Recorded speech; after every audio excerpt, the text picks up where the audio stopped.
नमस्कार मंडळी, तुम्हा सर्वांचं नवीन एका व्हिडिओमध्ये खूप खूप मनापासून स्वागत करते। तर तुम्ही थंबनेलला पाहिलं अगदी बरोबर आहे। आज आपण कांद्यामध्ये रवा घालून खूप भन्नाट असा लहानांपासून मोठ्यांपर्यंत सर्वांना आवडणारा, मुलांच्या आवडीचा खास करून पदार्थ बनवतोय।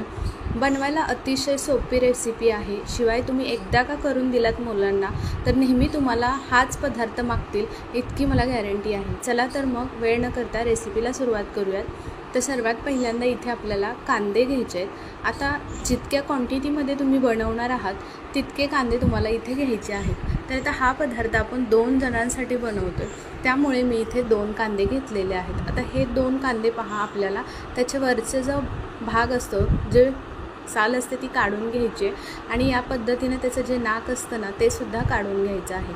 पाहू शकतात पूर्णपणे साल काढून घेतली आणि आपल्याला सुरीने चिरून घ्यायचे आहेत। लांब आकारामध्ये पातळ चकत्या करून घ्यायच्या आहेत। किंवा मग अजून एक तुम्हाला मी पद्धत दाखवते, ती म्हणजे आपण जे बटाटा सोलायचं सोलणी असते तर त्यांनी बघा इथे आपण या पद्धतीनं टोकानी असा हातामध्ये कांदा पकडायचा आणि त्याच्या टोकानी जे असतं ना, आपण साल कशी काढतो बटाट्याची तशीच आपल्याला या कांद्याचं काढून घ्यायचं आहे। याच्याने सुद्धा अगदी पटपट कांदा सोलला जातो आणि एकसारख्या आकारामध्ये पातळ चकत्या आपल्याला मिळून जातात। तर असं सुद्धा तुम्ही करू शकता। तर इथे आता हे सर्व कांदा आपण दोन्ही कांदे चिरून घेतलेले आहेत। आता हे सर्व कांदे आपल्याला मोकळे करून घ्यायचे आहेत। तर आता मोकळे करून घेतलेले हे कांदे पहा, मोकळे केले की अगदी छान असं मिक्स सर्व कांद्यामध्ये रवा छान मिक्स होईल त्यासाठी मोकळे करून घेतले, एका बाउलमध्ये करून घेतले। त्याच्यावरती आता आपल्याला रवा घालायचा आहे। तर इथे मी पाव कप रवा घेतलेला आहे, छोटी वाटी आहे। अंदाजाने 4 चमचे म्हणजेच पाव कप इथे रवा याच्यामध्ये घालून घ्यायचा आहे। रवा घालून छान मिक्स करून घ्यायचं। सर्व कांद्याला या पद्धतीने रवा लागला पाहिजे। कांद्याचा जो ओलसरपणा असतो त्याच्यावरती रवा छान फुलण्याससुद्धा मदत होते। सोबतच आपल्याला त्याच्यामध्ये चवीनुसार मीठ घालायचं आहे। मीठ घालून छान परत एक वेळा मिक्स करून घ्यायचं, त्याच्याने पाणी सुटेल छान। आता आपल्याला त्याच्यावरती अर्धा चमचा मिरे पावडर घालायची आहे। त्याच्यानंतर मोठ्या 2 मिरच्या कट करून बारीक घातलेल्या आहेत। भरपूर सारी कोथिंबीर घातली आहे। पाव चमचा हिंग घातलेला आहे आणि 1 चमचा भरून ओवा घातला आहे हातावरती चोळून। अर्धा चमचा मिरची पावडर घातली आहे, अर्धा चमचा हळद घातली आहे आणि त्याच्यानंतर ताजं जे फ्रेश दही असतं ते 2 चमचे याच्यामध्ये घातलेलं आहे। आता हे सर्व आपल्याला चमच्याच्या मदतीने मिक्स करून घ्यायचं आहे। तर पाहू शकतात मिरे पावडरमुळे चव खूप छान येते। हिंगसुद्धा पचनासाठी हिंग आणि जो ओवा घातला आहे त्याच्याने पदार्थ पचायलासुद्धा हलका होऊन जातो। तर पाहू शकतात इथे आता सर्व या पद्धतीने मिक्स करून घेतले। पाणी न घालता आपल्याला हे छान सुरुवातीला मिक्स करून घ्यायचं। त्याच्यानंतर आपल्याला पाव कप याच्यामध्ये पाणी घालायचं आहे। तर थोडं थोडं करून आपण इथे पाणी घालून घेतलं।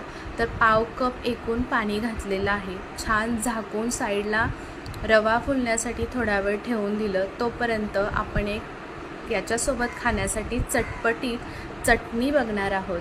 तर सुरुवातीला कढईमध्ये 1 चमचा तेल घालून घेतलं, 3 चमचे शेंगदाणे घालून घेतले, ते छान तेलावरती परतवून घेतले। अर्धा लसूण पाकळ्या घातल्या, 2 लाल मिरच्या घातलेत, भरपूर सारा कढीपत्ता घातला आणि नंतर 1 मोठा टोमॅटो लांब कट करून घेतला, तो घातला, त्याच्यातील बिया काढून घेतलेत आणि 1 मोठा चमचा इथे आपण तीळ वापरलेले आहेत।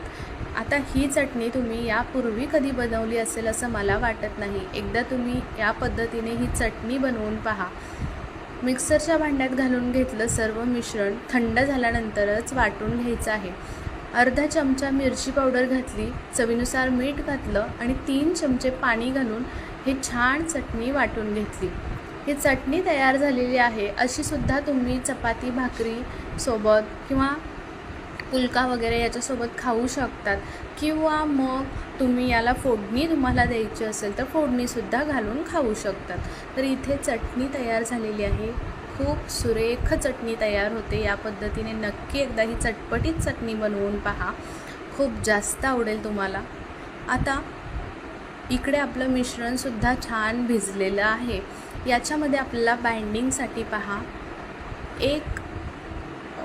2 ते 3 चमचे पीठ घालायचं आहे किंवा मग कपाच्या मापाने पाव कप इथे आपण पीठ घालायचं आहे. आता पीठ इथे तुम्ही तुमच्या आवडीनुसार कोणतंही वापरू शकतात. मी इथे गव्हाचं पीठ वापरलं आहे. तुम्ही तांदळाचं, बेसन पीठ, ज्वारीचं पीठ, बाजरीचं कोणतंही वापरू शकता. तुमच्या चॉईसवरती आहे. तर इथे आता पहा पीठ मिक्स केलं. त्याच्यानंतर आपल्याला हे मिश्रण दाटसरच ठेवायचं आहे, जास्त पातळ करायचं नाही. आता तव्यावरती तेल लावून घेतलं आणि मिश्रण घालायचं पळी 2 पळी. या पद्धतीने हाताने पहा छान पसरवून घ्यायचं आहे. जर वाटलं थोडंसं हाताला चिकटतंय तर पाण्याचा हात लावायचा आणि नंतर वरतून छान पसरवून घ्यायचं. या पद्धतीनं आपण इथे छान असं हे बनवून घेतलेलं आहे. साईडनी तेल सोडायचं, झाकण ठेवून एक 5 मिनटासाठी मीडियम फ्लेमवरती खरपूस भाजून घ्यायचं. आणि इथे झाकण काढून 5 मिनटानंतर पाहिलं, बघू शकता एक बाजू छान भाजून झाली. मग दुसरीसुद्धा याच पद्धतीनं भाजून घ्यायची. आणि आता इथे हा आपला छान असा कांद्याचा मस्त असा थालीपीठ, पराठा, तुम्ही काय नाव द्याल ते कमेंटमध्ये मला जरूर सांगा. तर अशा पद्धतीने कांद्याचा हा नवीन पदार्थ आपण आज इथे बनवलेला आहे. तर दुसऱ्यासुद्धा याच पद्धतीने आपण तव्यावरती शेकून घेतो आहे. आता हा सुद्धा पलटी करून घ्यायचा. आणि खरपूस जर तुम्हाला वाटलं, मुलांना जरा जास्त आवडतं खरपूसच, त्यामुळे या पद्धतीनं खरपूस शेकून घेतलं मीडियम फ्लेमवरती की छान अगदी क्रंचीसुद्धा होतो. तांदळाचं पीठ थोडंसं घातलं की अजून छान लागतो. तर पाहू शकतात इथे आपले 2 मी बनवून घेतलेले आहेत. मुलाला खायला द्यायचे होते त्याच्यामुळे 2च बनवले, बाकीचं थोडंसं नंतर पीठ ठेवलेलं आहे बनवण्यासाठी. इथे आपली चटणी तयार आहे. अगदी जवळूनसुद्धा दाखवते. कलर पाहू शकतात किती सुरेख आलेला आहे, तितकेच टेस्टी झालेले आहेत. अगदी बघता क्षणी पटकन हा नाश्ता कोणालाही खाण्याचं मन होईल इतका सुंदर तयार होतो. नक्की तुम्ही एकदा या पद्धतीने बनवून पहा आणि रेसिपी कशी वाटली ते मात्र जरूर कमेंटमध्ये कळवा. तर आता या पद्धतीनं अजून बाकीचे सुद्धा राहिलेले मी थोड्या वेळाने बनवून घेते. तर ही रेसिपी अगदी तुम्ही पाहुणे आल्यावर करू शकतात, कारण ही नवीन थोडीशी खाण्यासाठी सुद्धा तितकीच टेस्टी लागते. आणि नवीन काहीतरी, नेहमीचे नाश्त्याचे पदार्थ खाऊन बोर झालेलं असाल तर नक्कीच ही एकदा रेसिपी थोड्या तरी प्रमाणामध्ये ट्राय करा. नक्कीच तुम्हाला आवडेल, पाहुण्यांना आवडेल आणि ही रेसिपी विचारल्याशिवाय राहणार नाही.